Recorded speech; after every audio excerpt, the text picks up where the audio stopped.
नमस्कार, मी बाबा बेलापूरकर. आपण पाहत आहात एकजूट महाराष्ट्र न्यूज.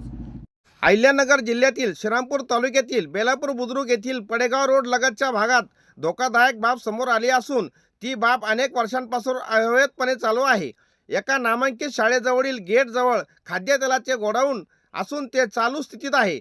या शाळेत लहान मुलांची मोठ्या प्रमाणात ये-जा होत असते, त्यामुळे येथे मोठा अनर्थ घडू शकतो. खाद्यतेल हे ज्वलनशील पदार्थ आहे. या खाद्यतेलाचा मोठ्या प्रमाणावर साठा शाळेसारख्या ठिकाणावर असणे म्हणजे येथील लहान मुलांच्या जीवितास धोका निर्माण होणे होय. एखाद्या वेळी अनावधानाने ज्वलनशील दुर्घटना घडली तर मोठ्या प्रमाणावर जीवितहानी होऊ शकते. गोडाऊन आणि शाळा यातील अंतर अत्यंत कमी असून सुरक्षेच्या दृष्टीने ती मोठी चूक आहे.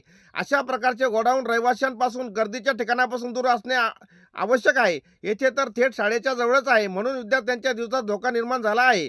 म्हणून संबंधित खात्याने याकडे त्वरित लक्ष देऊन हे गोडाऊन अन्य ठिकाणी हलवावे अशी पाल्यांच्या पालकांची भूमिका आहे. दुर्घटना घडण्यापूर्वी अगोदर काळजी घेणे आवश्यक आहे.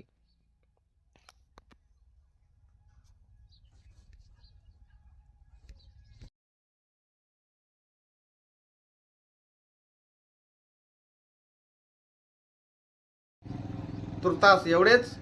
भेटूया पुढच्या बातमीपत्रात. जय हिंद, जय महाराष्ट्र.